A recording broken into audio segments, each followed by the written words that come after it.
आप सबका स्वागत है हमारे यूट्यूब चैनल पे। हम लोग यूपी डीएलएड सेकेंड सेमेस्टर की तैयारी कर रहे हैं। आप सभी को पता है कि यहाँ पे सेकेंड सेमेस्टर की क्लासेस चल रही है और आज हम लोग करेंगे क्या, प्रारंभिक शिक्षा नवीन प्रयास। इसका मैंने पार्ट फर्स्ट करा दिया। उसमें मैंने 30 प्रश्नों को कराया था ऑब्जेक्टिव के और साथ में अति लघु प्रश्नों को कराया था। आज उसी क्लास को मैं कंटिन्यू करती हूँ आगे। उसके आगे के प्रश्नों को मैं कराऊंगी। और अगर आप हमारे चैनल पे नए हैं तो प्लीज़ वीडियो को लाइक शेयर सब्सक्राइब जरूर करें। बेल आइकन भी दबा लीजिए जिससे आपको क्लास की नोटिफिकेशन मिल जाया करे। हम लोग का जो फर्स्ट क्वेश्चन है, कह रहा है कि सर्व शिक्षा अभियान का संबंध है। ऐसा नहीं कि आप सभी के एग्ज़ाम के लिए इम्पोर्टेंट नहीं है, ये आप सबके एग्ज़ाम के लिए बहुत ही इम्पोर्टेंट है। तो आप इसको थोड़ा सीरियस होकर चीज़ों को देखें और समझें। सर्व शिक्षा अभियान का संबंध किससे है? तो डकार विश्व सम्मेलन से। किससे है? डकार विश्व सम्मेलन से है। मैंने मॉर्निंग में आज इंग्लिश के टॉप 30 प्रश्नों को कराया है। आप उस वीडियो को ज़रूर देखें। 30 क्वेश्चन है और इम्पॉर्टेंट क्वेश्चन है, ऐसा नहीं है कि फर्जी के हैं। आप अगर अच्छे से राजन सीरीज और पवन सीरीज, राजन सीरीज पवन सीरीज और PYQ देख लिए, मैं नहीं, आप खुद को, आपको कॉन्फिडेंस आ जाएगा कि हाँ आप 90 प्लस स्कोर करके आएंगे। मतलब 90 प्लस का परसेंटेज आप लोगों का बनेगा। अगर आपने ये तीनों चीज़ें अच्छे से कर लिया तो आप बहुत ही अच्छा परसेंटेज बना के आएंगे। और सिर्फ परसेंटेज ही नहीं बनेगा, आपको चीज़ें समझ में आएंगी, आपको तैयार होगा। ऐसा नहीं है कि आप सिर्फ BTC एग्ज़ाम देंगे उसके बाद आगे कोई भी परीक्षा नहीं देने वाले हैं। BTC करने के बाद आपको टेट सीटेट देना है। तो चीज़ों को पढ़ते रहिए। 10 दिन वाले कॉन्सेप्ट पे मत रहिए। यहाँ तो लोग 10 दिन में टेट सीटेट निकालते हैं, मैं उन लोगों की बात नहीं करती हूँ। वो और निकलता उन्हीं लोगों का है जो पहले से पढ़ के रखते हैं। ऐसा नहीं कि नए नए स्टूडेंट हैं आप और 10 दिन में पढ़ के नहीं, समझ ही नहीं आएगा तो निकलेगा क्या। तो निकलता उन्हीं लोगों का है जो पहले से पढ़ के रखे रहते हैं। ऐसा नहीं है कि वो एकदम नए बच्चे रहते हैं। हम लोगों ने फर्स्ट क्वेश्चन देख लिया कि सर्व शिक्षा अभियान का संबंध किससे है? डकार विश्व सम्मेलन से। नेक्स्ट, ब्रिज कोर्स को समाप्त किया गया था। कब किया गया था? निःशुल्क एवं अनिवार्य शिक्षा अधिकार अधिनियम सन 2009 के तहत। नेक्स्ट, संयुक्त राष्ट्र संघ ने बालकों के अधिकार की घोषणा कब की थी? तो ये 20 नवंबर 1989 में की थी। नेक्स्ट, संयुक्त राष्ट्र संघ ने बालकों के अधिकार की घोषणा 20 नवंबर 1989 को की थी। इसको भारत सरकार ने कब अंगीकृत किया गया था? तो इसको भारत सरकार ने 11 दिसंबर 1992 में क्या किया था? अंगीकृत किया गया था। नेक्स्ट, राष्ट्रीय बाल नीति की घोषणा भारत सरकार द्वारा कब की गई थी? तो ये की गई थी 22 अगस्त 1947 को की गई थी। नेक्स्ट देखती हूँ कि किस अनुच्छेद से संबंधित बच्चों को कारखाने या जोखिमपूर्ण कार्यों में लगाना दंडनीय अपराध है? तो ये अनुच्छेद 24 है। कौन सा है? अनुच्छेद 24 है। क्या है नेक्स्ट क्वेश्चन कि किसी अनुच्छेद से संबंधित है। स्त्री एवं बच्चों का क्रय विक्रय ही नहीं वरन स्त्री और बच्चों का अनैतिक व्यापार भी दंडनीय अपराध है। किस अनुच्छेद में है? तो अनुच्छेद 23 में है। चीज़ें देखते रहिए, ये सब आप सभी के एग्ज़ाम के लिए इम्पॉर्टेंट है। अभी आपको नहीं समझ में आ रहा है, लेकिन जब एग्ज़ाम की डेट आ जाएगी तो आप जल्दीबाजी में चीज़ों को पढ़ना खुद ही स्टार्ट करेंगे।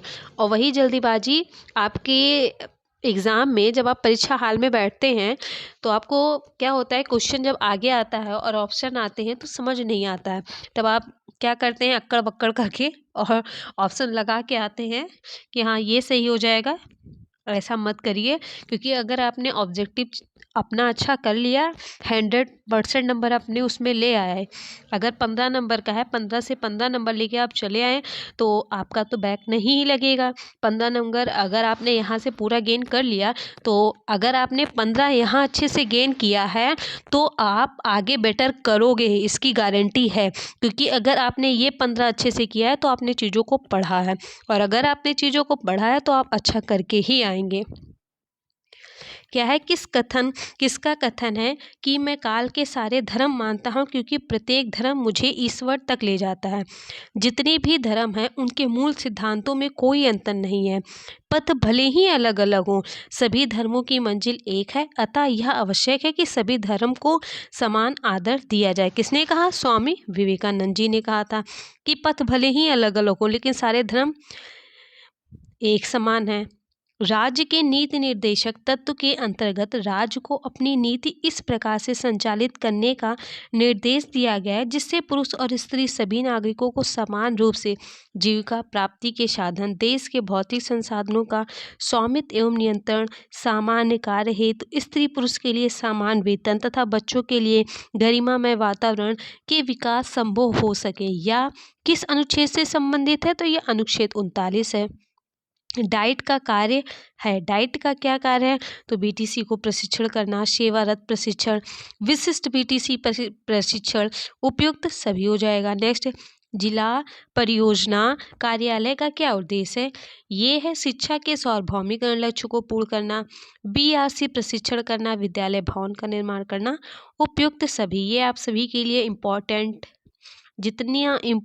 जितना स्टार लगा सकते हैं आप इस प्रश्न पे लगा लीजिए कि 6 से 14 वर्ष के छात्रों हेतु निःशुल्क एवं अनिवार्य शिक्षा का प्रावधान किस धारा में? धारा 45 के अंतर्गत। किस ईयर आया था? तो सन 2009 में आया था। किस अनुच्छेद में संविधान का संशोधन मतलब 6 से 14 वर्ष के बच्चों के लिए किया गया था? तो 86वां संविधान संशोधन। ये 3 क्वेश्चन बार बार आता है, आगे भी आएगा, याद कर लीजिए आप लोग।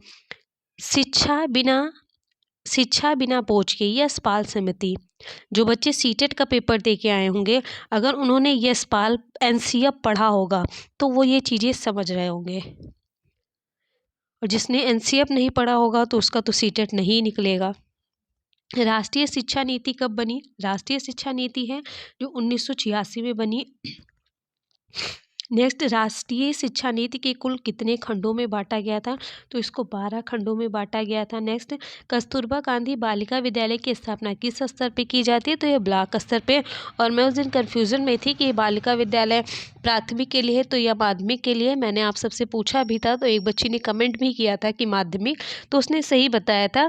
ये कस्तूरबा गांधी बालिका जो विद्यालय है ये माध्यमिक वर्ग के लड़कियों के लिए है, बालिकाओं के लिए है।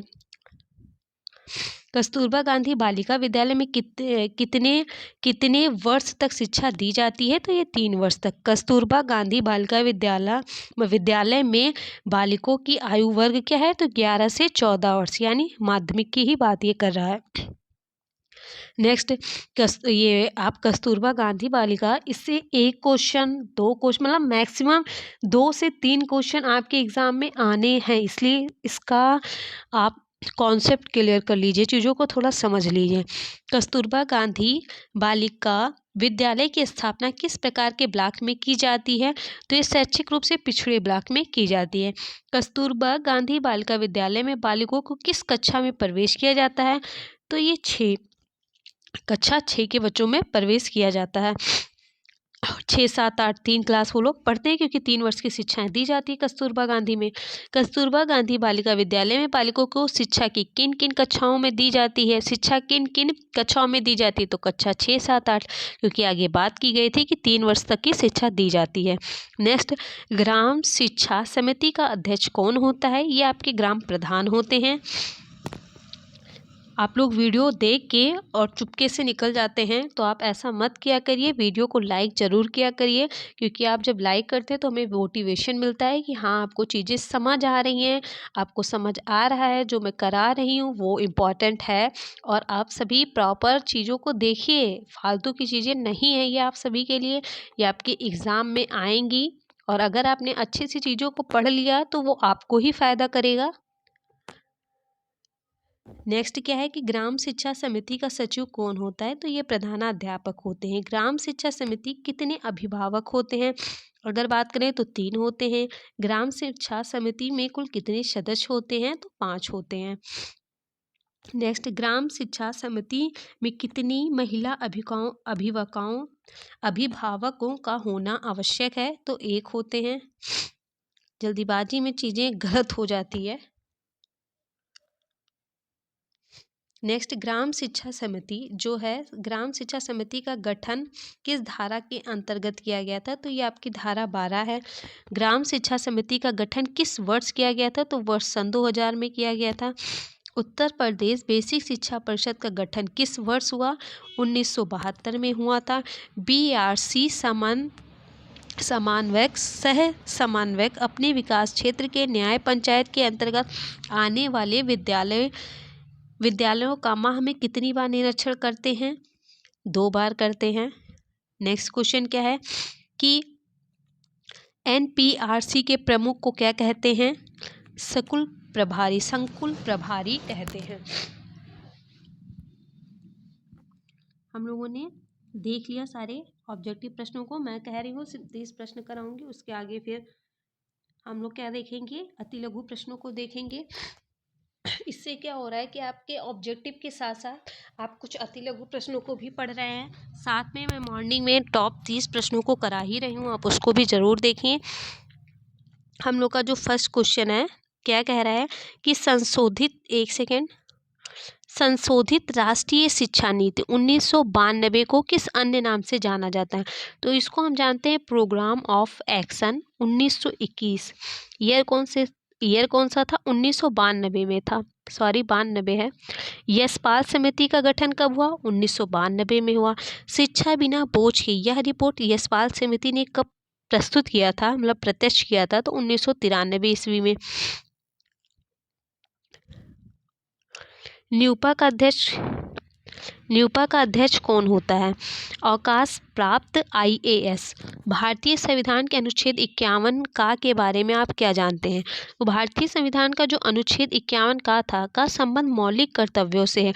इसमें मौलिक मतलब 11 मौलिक कर्तव्यों को जोड़ा गया था। आप इसको ध्यान रखिएगा कि इसका संबंध मौलिक कर्तव्यों से है और 11 मौलिक कर्तव्यों को जोड़ा गया था। ये सब रिपीटेड क्वेश्चन हैं, पेपर में आए हुए हैं और आगे भी आने की संभावना है आप सभी के एग्जाम में। हंटर आयोग के 2 कार्य। हंटर आयोग प्राथमिक शिक्षा की स्थिति का अध्ययन करके उसमें सुधार और सुझाव दें तथा इन्हें भारतीय शिक्षा व्यवस्था को ईसाई मिशनरियों को नहीं सौंपा। मतलब इन्हें क्या है प्राथमिक मतलब अध्ययन करके उसमें सुधार भी कर सके और भारतीय जो शिक्षा व्यवस्था थी उसको ईसाई वालों को क्या नहीं उन्होंने सौंपा नहीं था। राष्ट्रीय स्तर पर शिक्षा के कौन से अभिकरण हैं? NCERT है, UGC है, AICTE है, NCT आदि हैं। नेक्स्ट, शैक्षिक उन्नयन में ब्लॉक संसाधन केंद्रों की क्या भूमिका है? विकास खंड स्तर पर ब्लॉक संसाधन केंद्र जो है वो बेसिक शिक्षकों के लिए प्रशिक्षण तथा कार्यशाला का आयोजन करके शैक्षिक सहायता उपलब्ध कराता है। इसकी स्थापना का उद्देश्य शिक्षा की गुणवत्ता में क्या है? सुधार और जिला स्तर पर शैक्षिक गतिविधियों को तेज करना है। नेक्स्ट, लॉर्ड कर्जन ने प्राथमिक स्तरीय शिक्षा में क्या सुधार किए थे?